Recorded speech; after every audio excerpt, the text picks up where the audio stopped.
नमस्कार दोस्तों, VK knowledge electrical में आप सभी का स्वागत है।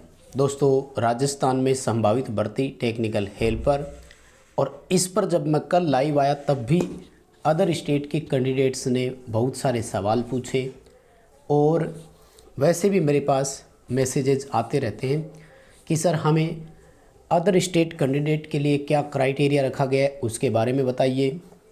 टेक्निकल हेल्पर का कंप्लीट सिलेबस हमें नहीं पता है तो सिलेबस बताइए। दोस्तों, आज की इस वीडियो में हम राजस्थान टेक्निकल हेल्पर में आने वाली अपकमिंग भर्ती, जिसको मैंने 2021-22 नाम दिया है, क्योंकि अगर वैकेंसी 2021 में आ भी जाती है तो दोस्तों ये कंप्लीट जो है वो 2022 में ही होगी। तो आइए दोस्तों, हम इस भर्ती के सिलेबस के बारे में, कुछ फैक्ट पॉइंट के बारे में चर्चाएं करते हैं। अदर स्टेट कैंडिडेट्स के लिए कुछ इंस्ट्रक्शंस मैं दूंगा, और साथ ही हम ये भी जानने का प्रयास करेंगे कि इस बार सिलेक्शन के लिए हमें क्या करना है, अदर स्टेट कैंडिडेट्स कहां तक फाइट कर सकता है। इन सभी सवालों का जवाब आपको इस वीडियो में मिलने वाला है। आपसे निवेदन है कि इस वीडियो को कंप्लीट लास्ट तक ज़रूर देखना, मेरे साथ बने रहिए, लास्ट तक वीडियो देखना।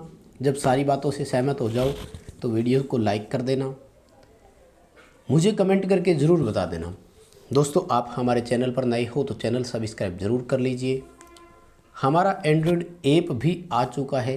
दोस्तों, यदि आपने अभी तक एंड्रॉयड ऐप डाउनलोड नहीं किया तो इस वीडियो के डिस्क्रिप्शन में लिंक है, एंड्रॉयड ऐप को डाउनलोड कर लीजिए। ऐप में free practice test, paid video course आपके लिए अवेलेबल है, आप वहाँ से इसे ले सकते हैं। चलिए दोस्तों, करते हैं भर्ती की चर्चा की शुरुआत, और आइए एक एक पॉइंट्स मैं आपके सामने रखता हूं। दोस्तों, इसमें सबसे पहला जो पॉइंट आपके सामने मैं रखने जा रहा हूं वो है सिलेबस के बारे में। सिलेबस में साथियों, टेक्निकल के 100 क्वेश्चन आएंगे। ये कंप्लीट अपनी ट्रेड थ्योरी में से होता है, और इसमें कहीं से भी 100 क्वेश्चन पूछे जा सकते हैं। कोई बाउंडेशन नहीं है, कोई लिमिट नहीं है। पहले तो ये सिलेबस जारी करते थे कि कौन कौन से टॉपिक में से क्वेश्चन आएंगे।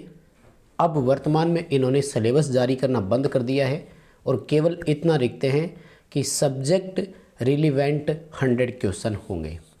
इसमें इलेक्ट्रिशियन के भी आ सकते हैं, इलेक्ट्रॉनिक्स के भी आ सकते हैं। इलेक्ट्रॉनिक्स के अगर हम और डीप में जाएं तो डिजिटल इलेक्ट्रॉनिक्स और power electronics, solid state devices, इन सब में से क्वेश्चन पूछे जा सकते हैं।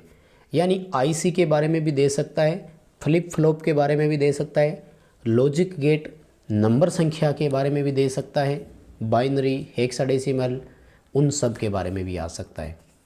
इवन काउंटर सैंक, शिफ्ट रजिस्टर, लॉजिक गेट जितने भी है वो सब, और सॉलिड स्टेट डिवाइसेज जैसे मोसफेट, आईजीएफईटी, आईजीबीटी, ठीक है, एससीआर, यूजेटी, डायट्रैक, वो सब आएंगे। ओसिलेटर, ट्रांजिस्टर, एम्पलीफायर, वो सब आएंगे।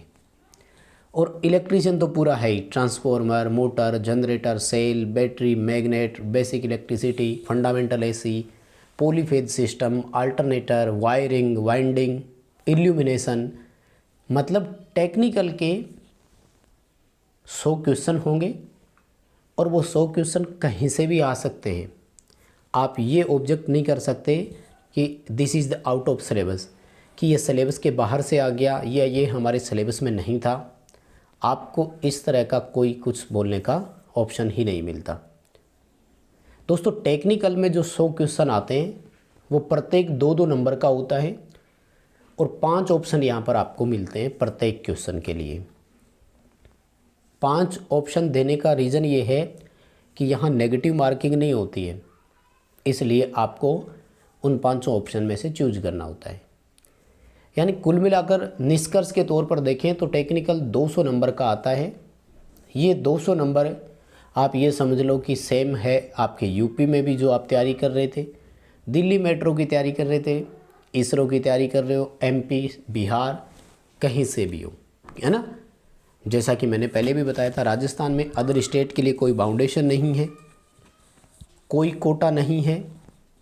राजस्थान का जो अदर स्टेट का जो कैंडिडेट है वो राजस्थान में अनरिजर्व की जितनी भी सीटें होती है उन सब सीटों पर कंपटीशन फाइट कर सकता है ना। तो वो मैं लास्ट में आपको आगे और बताऊंगा आपको कितनी सीटों पर कंपटीशन फाइट करना है और क्या करना है, उन सब पर भी मैं आपके साथ चर्चा ज़रूर करूंगा। आगे देखो दोस्तों, नॉन टेक के आएंगे 50 क्वेश्चन, प्रत्येक एक एक नंबर का होगा। और मैं आपको बता दूं कि नॉन टेक राजस्थान में फिक्स नहीं है भाई। जैसे अपने यूपीपीसीएल TG2 में तो फिक्स था, इंग्लिश के, रीजनिंग के, मैथ के, हिंदी के कितने कितने क्वेश्चन आएंगे। यहाँ कोई फिक्स नहीं है दोस्तों। मैं आपको बता दूं 2018 में जब क्वेश्चन आया तो कंप्यूटर के क्वेश्चन भी डाल दिए थे, इंटरनेशनल जीके भी डाल दिया था। यहाँ तक सवाल मैंने देखा हुआ है कि विभाजन के समय पाकिस्तान का प्रधानमंत्री कौन था। एक 2018 में, उसी समय की बात है, जुलाई की 2018 की बात है, सऊदी अरब में महिलाओं को ड्राइविंग की परमिशन दी थी। वो क्वेश्चन भी उन्होंने पूछा था कि रिसेंटली कौन सा देश ऐसा है जिसने महिलाओं को ड्राइविंग की छूट दे दी है। यानी नॉन टेक में 50 क्वेश्चनों पर कोई फिक्स नहीं है। हालांकि इस बार मांग चल रही है, तो फाइनल एडवर्टीजमेंट जब आ जाएगा तब मैं आपके साथ ये नॉन टेक वाला एक बार और शेयर कर दूंगा। फिलहाल जो मोटा मोटी आता है वो क्या है, राजस्थान जीके, मैथ के क्वेश्चन आएंगे, ये कन्फर्म है। जनरल साइंस के क्वेश्चन भी आते हैं, देश का जीके भी आ सकता है यानी नेशनल, इंटरनेशनल जनरल नॉलेज भी आ सकता है, करंट अफेयर भी आ सकता है, कंप्यूटर भी आ सकता है। कुल मिलाकर के अगर मैं मोटा मोटी आपको बताने जा रहा हूँ तो वो ये है कि इन 50 नंबरों पर कोई फिक्स नहीं है, कितने भी आ सकते हैं, कुछ भी आ सकता है।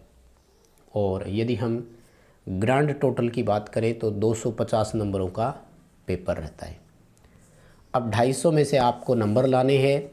कितने नंबर आने पर सिलेक्शन होता है गुरुजी, तो इसका आभार फ़िलहाल ये समझ लीजिए कि अभी के लिए कोई रिप्लाई नहीं है, क्योंकि वैकेंसी आएगी, कैसा पेपर होता है, इन सब पर डिपेंडेड होती है मेरिट। हमेशा ज़रूरी नहीं है कि प्रीवियस मेरिट से ज़्यादा ही जाए, प्रीवियस मेरिट से कम ही जाए, कहीं भी रह सकती है। मेरिट का कुछ नहीं एनालिसिस होता, वो बाद में है।